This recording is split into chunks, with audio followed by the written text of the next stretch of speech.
ఓం మహాగణాధిపతయే నమః. ఓం గురుభ్యో నమః. ఓం శ్రీమాత్రే నమః.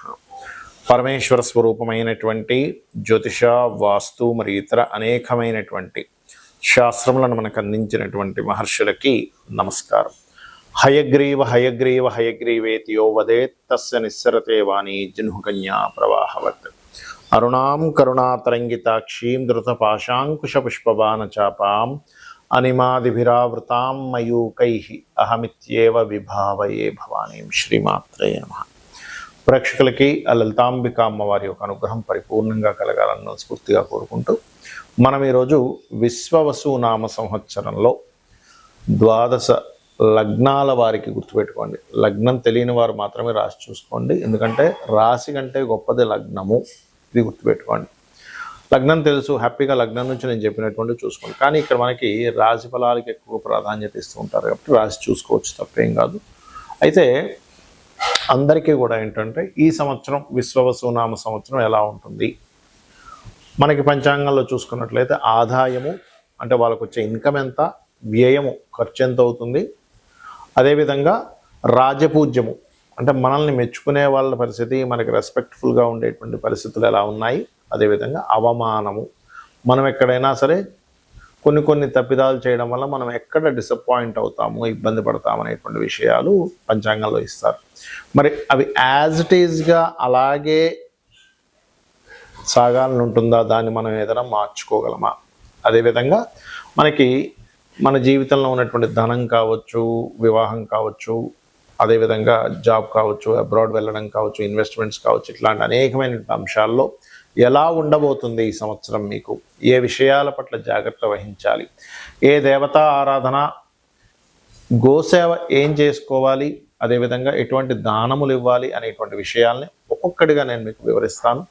ఈ యొక్క విషయాలు చెప్తుంది నేనైనప్పటికీ కూడా చెప్పిస్తుంది సాక్షాత్ లలిత అమ్మవారిగా భావిస్తూ తెలుసుకుందాం. కుంభలగ్నము, కుంభరాశి.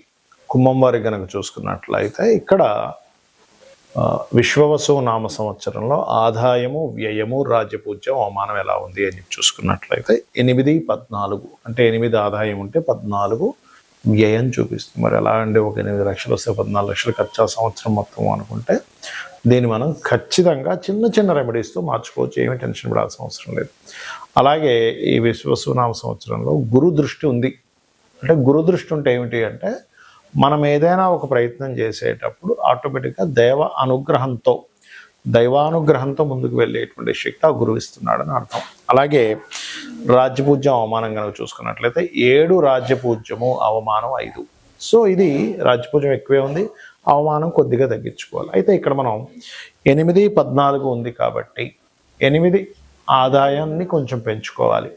మీకు ధనస్థానంలో 2వ స్థానంలో 8 ఎప్పుడైతే ఉన్నదో 8 అనేటువంటిది ఏదైతే ఉందో ధనస్థానంలో శని యొక్క సంచారం జరుగుతుంది కాబట్టి సర్వసాధారణంగా శనికి సంబంధించిన రెమెడీ 12వ అధిపతి అవుతాడు మీకు కుంభలగ్నం 6 కుంభరాశి వారికి.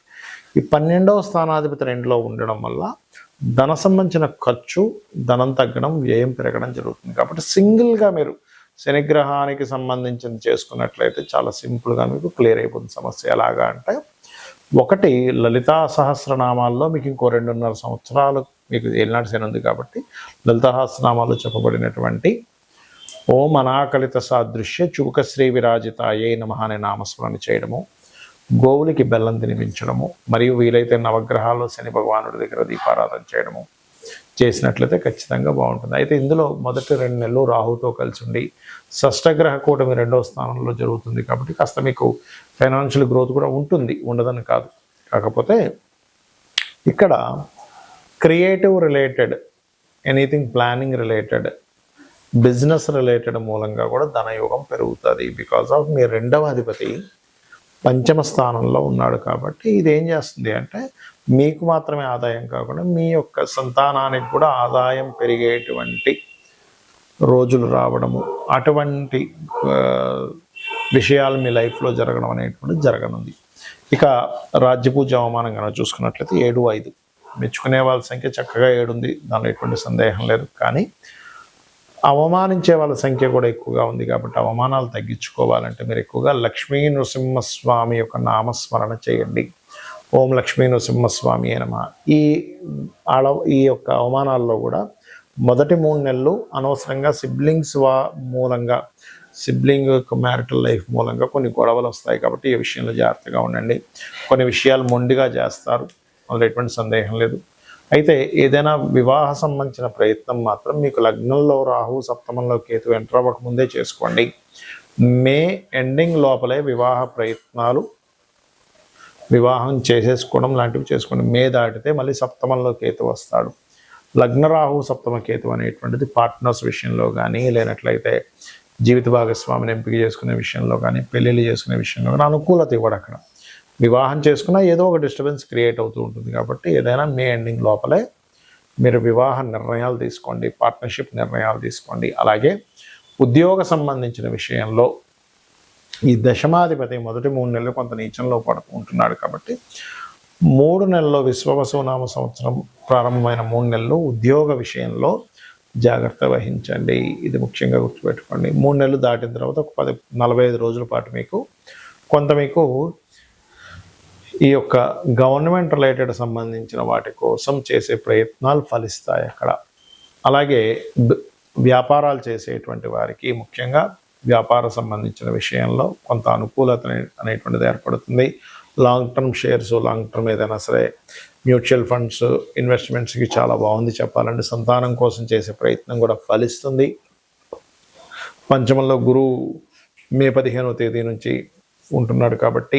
అలాగే మరొక విషయం ఏంటంటే ఇక్కడ మీరు ఎక్కువగా విష్ణువుని ఆరాధన చేయడము, దత్తాత్రేయ స్తోత్ర పఠనం చేయడము గనక చేసినట్లయితే అన్ని విధాలా మీకు బాగుంటుంది. చాలామందికి జాతచక్రం ఉండదు, మరి వాళ్ళు ఏం చేయాలి? ఎందుకంటే వాళ్ళకి రాశి, నక్షత్రము, లగ్నం ఏమీ తెలియదు. అటువంటి వారు ఈ సంవత్సరం పరంగా చూసుకుంటే ఈ సంవత్సరం అందరూ కూడా కాస్త ఇన్వెస్ట్మెంట్స్ చేసే విషయాల పట్ల కాస్త జాగ్రత్తగా ఉండాలి. ఎందుకు? సహజంగానే కర్మకారకుడు సహజంగా 12వ స్థానంలో ఉన్నాడు. అంటే ఒకసారి 1-4 సార్లు దాన్ని అనాలిసిస్ చేసుకుని ఇన్వెస్ట్మెంట్ చేయండి. అది గృహం మీద, స్థలం మీద, బిజినెస్లోనా, షేర్ మార్కెట్లోనా, మ్యూచువల్ ఫండ్స్లోనా అనేటువంటిది కాకుండా ప్రతిదాన్ని క్లియర్గా మీరు అనాలిసిస్ చేసి నేను దీంట్లో ఇన్వెస్ట్మెంట్ చేస్తే అంతవరకు కరెక్ట్ అనేటువంటిదని ఒకసారి అనాలిసిస్ చేయండి. ఎందుకంటే రాబోయేటువంటి కాలం ఆల్రెడీ 3 సంవత్సరాల క్రితమే నేను మీకు హెచ్చరించాను. రాబోయేటువంటి కాలం జాబ్స్ తక్కువ, సొంతంగా మనం చేసుకోవాల్సిన సమయం ఆసన్నం అవుతుంది అని 2.5-3 ఏళ్ల క్రితమే హెచ్చరించినటువంటి వీడియోలు ఉన్నాయి యూట్యూబ్లో, చూడండి కావాలంటే. ఎందుకంటే శని నీచ పొందేటువంటి స్థానం వైపు ప్రయాణిస్తున్నాడు కాబట్టి ఇప్పటికీ మించిపోయింది ఏం లేదు. ఇంకా 2.5 సంవత్సరాల తర్వాత వెళ్తాడు అక్కడికి. కాబట్టి మీకు ఇక్కడ కనబడుతూనే ఉంది చూడండి, జాబులు తగ్గుతూ ఉన్నాయి. అంటే మనం ఓన్గా ఏం చేసుకోగలం, మన టాలెంట్ ఏంటి, ఒక్కొక్కరిలో ఒక్కొక్క గొప్ప టాలెంట్ ఉంటుంది. ఒక వ్యక్తికి మ్యూజిక్ వస్తే ఇంకో వ్యక్తికి చెస్ ఆడడం బాగా రావచ్చు, అందులో టీచింగ్ వెళ్ళొచ్చు. లేదా ఒక వ్యక్తి మంచి ఫుడ్, ఒక వ్యక్తి మంచి క్రియేటివిటీ పర్సన్ అయి ఉంటాడు, ఇంకో వ్యక్తి మంచి ఫైనాన్షియల్ గైడింగ్ ఇచ్చే వ్యక్తి అయి ఉంటాడు. మీలో ఉండేటువంటి టాలెంట్ ఫస్ట్ మీరు గుర్తించి ఈ వైపు మార్గాన్ని ఫస్ట్ ఎంచుకోండి. అలాగే ఎవరికైనా సరే వారికి జాతచక్రం లేదు, మాకు తెలియదండి, మాది ఏలినాటి శని నడుస్తుందో, అర్ధాష్టమ శని నడుస్తుందో, అష్టమ శని నడుస్తుందో తెలియదు అనుకునేటువంటి వారికి ఒకటే చెప్తా, నిత్యము ఉదయము సాయంత్రము అమ్మవారికి దీపారాధన లేదా మీ ఇష్టదైవానికి దీపారాధన, పంచోపచార పూజ చేయండి. అంటే గంధము, పుష్పము, ధూపము, దీపము, నైవేద్యము. జస్ట్ మనస్ఫూర్తిగా ఒక్క 10 నిమిషాల్లో మీకు పూజ కంప్లీట్ అవుతుంది. ఖచ్చితంగా మీకు ఎటువంటి ప్రభావం మీ జన్మజాతకంలో నాకు ఏలినాటి శని ఉందనో, లేకపోతే పలానా గోచారంలో ఉండేటువంటి గురుబలం లేదనో, లేనట్లయితే ఒక్కొక్కసారి ఏమవుతుంటుందంటే కాల సర్పదోషం, ఇట్లాంటివన్నీ భయాలు పెట్టుకుంటారు అనవసరంగా. అటువంటి భయాలు ఏమీ పెట్టుకోకండి. చక్కగా గ్రహస్థితి ఎలాగున్నా నేను అమ్మవారి పాదాలు పట్టుకున్నా, నా శివుణ్ణి నమ్ముకున్నా, లేదా నారాయణ్ని నమ్ముకున్నా, నా ఇష్టదైవాన్ని నమ్ముకున్నా, నా ఇష్టదైవమే నన్ను చక్కటి మార్గంలోకి తీసుకెళ్తుందని మీ పనులు మీరు చేస్తూ కూర్చోండి. అనవసరమైన భయాలు పెట్టుకోకండి. అలాగే ఇక్కడ ఒక చిన్న టిప్ ఇస్తాను, ఏంటంటే వాస్తుపరంగా ఎప్పుడు కూడా మీకు ధనాభివృద్ధి కలగాలి అంటే ఉత్తరంలో ఎటువంటి బాత్రూమ్స్, లెటరిన్స్ ఉండకూడదు. ఉత్తరంలో వైట్ కలర్ ఉండేలా చూసుకోండి. ఖచ్చితంగా మీకు 100% కూడా మీకు మీ యొక్క ఫైనాన్షియల్ గ్రోత్ పెరిగి తీరుతుంది. అలాగే ఆగ్నేయంలో కూడా వాటర్ లేకుండా కాస్త ఒక గ్రీన్ బల్బ్ ఉండేలా చూసుకోండి.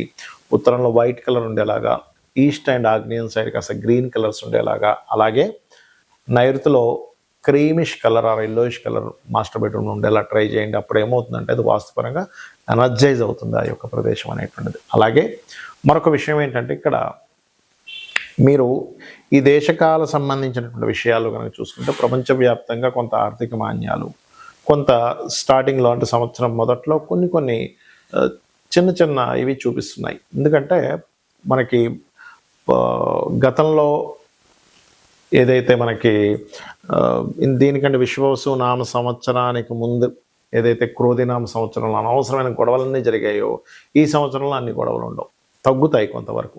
కాకపోతే ఈ ఆర్థిక మాన్యాలు, ఈ జాబ్ మీద ప్రభావాలు ఇవి ఉంటాయి. కాబట్టి ఈ యొక్క విషయంలో కాస్త మీరు జాగ్రత్తగా మీ లైఫ్ని ప్లాన్ చేసుకుంటారని మనస్ఫూర్తిగా కోరుకుంటూ శ్రీమాత్రే నమః.